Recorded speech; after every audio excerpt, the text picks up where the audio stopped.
개념은, 그러니까 이 관료 타파를 해야 된다는 게 저런 이유입니다. 오세훈 씨가 저래가지고 표를 얻으려고 한지는 모르겠지만 결국은 저거 가지고 표가 날아가게 생겼어요. 세상에 저렇게 아주 기가 막힌 장소에 아무 개념 없는 광장을 만들어가지고 거기 가서 땡볕 쪼이고 매연 마시고 소음에 머리가 혼란스럽게 돼가지고 집에 돌아가면은 무슨 좋은 일이 뭐가 있습니까? 그래서 이 국방비 문제는 이명박 대통령이 우리 군대를 어떻게 보느냐, 안보 문제를 어떻게 보느냐 하는 데 대해서 어떤 한 단면이라고 생각해요. 단면이라고 생각합니다. 지난 8월 15일 제가 지적을 했지만 8월 15일 기념사에서 밑도 끝도 없이 재래식 군사력을 상호 감축합시다 하는 것을 제안을 했어요. 지나놓고 보니까 그런 제안을 한 것도, 그런 제안을 해가지고 이걸 명분으로 해가지고 국방비 정액을 줄이려고 하는 것 같아요. 그러나 그 제안은 우리한테 매우 불리합니다. 매우 불리해요. 재래식 군사력을 줄인다고 하면은 핵무기를 없애야지 왜 재래식 군사력, 이제는 우리가 재래식 군사력에 의존할 수밖에 없고, 재래식 군사력 감축은 필연적으로 국민 개병제가 아니라 지원병제로 갈 것이 분명한데도 불구하고 그런 제안을 편의상으로 했다고 하면은 이 군대 안 간 이명박 대통령이 안보나 국방 문제에 대해서 뭔가 이거 제대로 개념조차 정확하게 잡지 못하고 있다. 이렇게 판단이 되고, 더구나 차관하고 장관이 여성 문제 가지고 이렇게 여러 국민들 앞에서 이렇게 이견을 보이면서 하극상을 연출을 해도 여기에 군기를 잡지 않는다 하면은 이 군심이 돌아가요. 잘못하면 군심이 돕니다. 군에는 장교단 하사관들이 직업군인입니다. 이 사람들이 10만 명이 넘죠. 이 사람들이 군인의 주인이죠. 사병들이 한 2, 3년 근무하고 물러나면 그만인데, 이 사람들한테 제일 듣기 싫은 이야기가 국방비 줄이는 거하고 인원 감축이에요. 인원 감축. 이 군인들한테 군인 숫자 줄인다는 이야기를 잘못하면 큰일 납니다. 5.16의 한 원인이 뭐냐면은 장면 정부가 10만 강군로를 내세웠습니다. 10만 강군로. 안 그래도 장면 정부 들었으니까 좌익들이 들고 일어나가지고 밤에 횃불 데모하고 이렇게 하는데, 강군로까지 나오니까 그때 군심이, 군 장교단의 민심이 완전히 돌아섭니다. 그래서 그 틈으로 박정희, 김종필 이런 사람들이 공공연하게 5.16 군사혁명 모의를 해도 신고하는 사람이 없었어요. 신고하는 사람이. 잘 해봐라. 옆에서 구경하면서 잘 해봐라. 그래서 육군본부 식당에서도 공개적으로 아예 포섭작전을 했단 말입니까? 하여튼 이 시기에 이명박 대통령의 이 몇 가지 군에 대한 이 조치는, 더구나 개각 때 이상희 장관을 물러나게 하고 차관을 계속 붙여놓는다든지 이래 되면 우리 군 장교단이 민심이 이반될 가능성이 있다. 여기에다가 또 하나 더 붙이자면 새로운 정부 들어서고 나서 그래도 이상희 장관이라는 사람이 군의 정문교육을 강화해가지고 햇볕 정책을 비판하고 6.15 선언에 대해서 이것이 문제가 있다는 그런 정문교육을 많이 해놨는데, 그 6.15 선언의 책임자인 김대중 씨를 국장으로 딱 만들어 놓으니까 이제 군의 정문교육이 그동안에 했던 게 아주 먹혀들지 않게 돼 있습니다. 먹혀들지 않게. 이런 일련의 이명박 대통령의 군 통수권자로서 이명박 대통령의 행동이 어떤 결과를 부를지 상당히 끄림직하게 느껴지는 것 같습니다. 새로 등장한 일본 민주당 정부가 할 정책 중에서, 이 사람들이 지금까지 내거는 정책 중에서 과거 자민당 정부하고 다른 게 아니었습니다. 미일 동맹을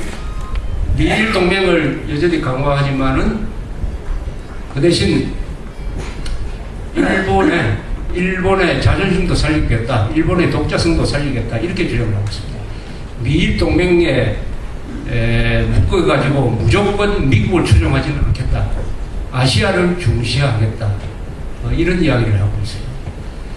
그동안에 일본은 안보에 관한 미국의 식민지라고 할 정도로 미국을 추종해서 무조건 추종을 했어요. 그런 과정에서 일본 안에서도 거기에 대한 비판론이 이 보수 세력 안에서 많이 일어났습니다. 그래서 노라고 할 수 있는 일본이라는 책을 지금 동경도지사인 이시하라 신타로라는 사람하고 소니 회장인 모리다라는 사람이 같이 써가지고 베스트셀러가 되기도 했는데, 이제는 일본도 정상적인 국가가 돼야 되겠다.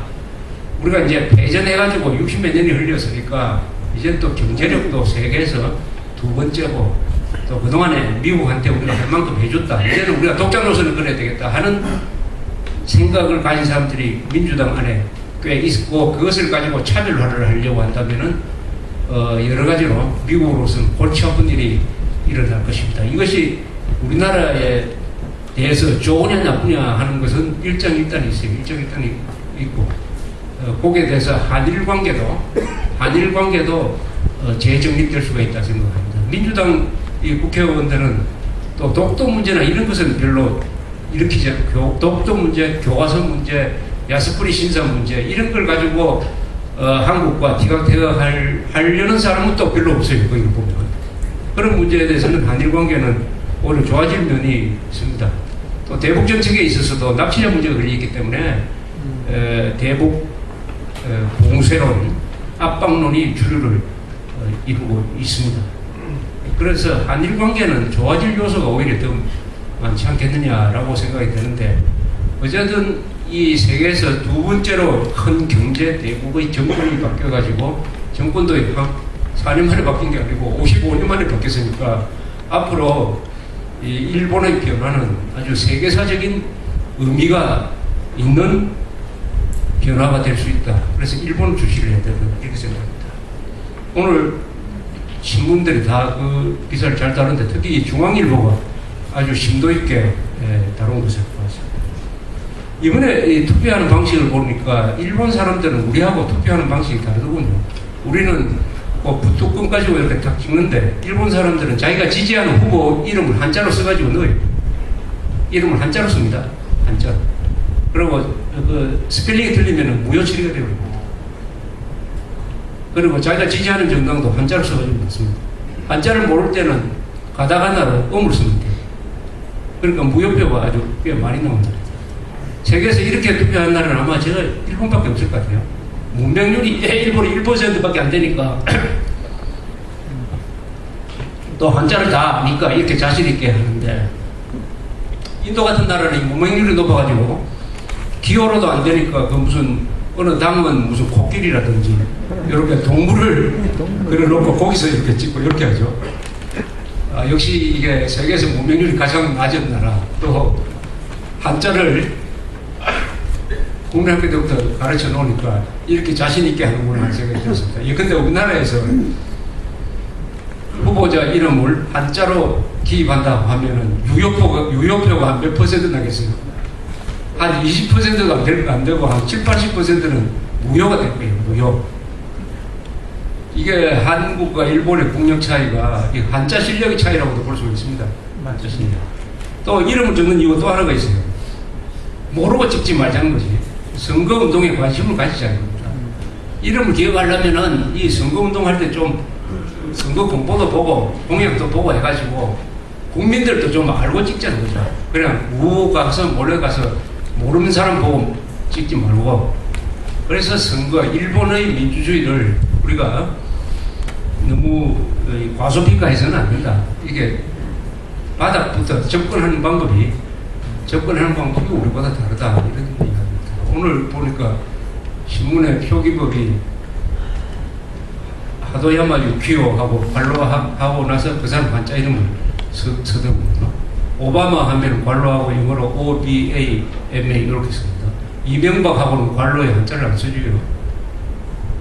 외국 지도자를 우대를 하고 자기 나라 대통령은 한자 이름도 안 써주는 게 한국 언론입니다. 이 사대주의죠. 사대주의가 이 문화적으로 들어가면 이런 모습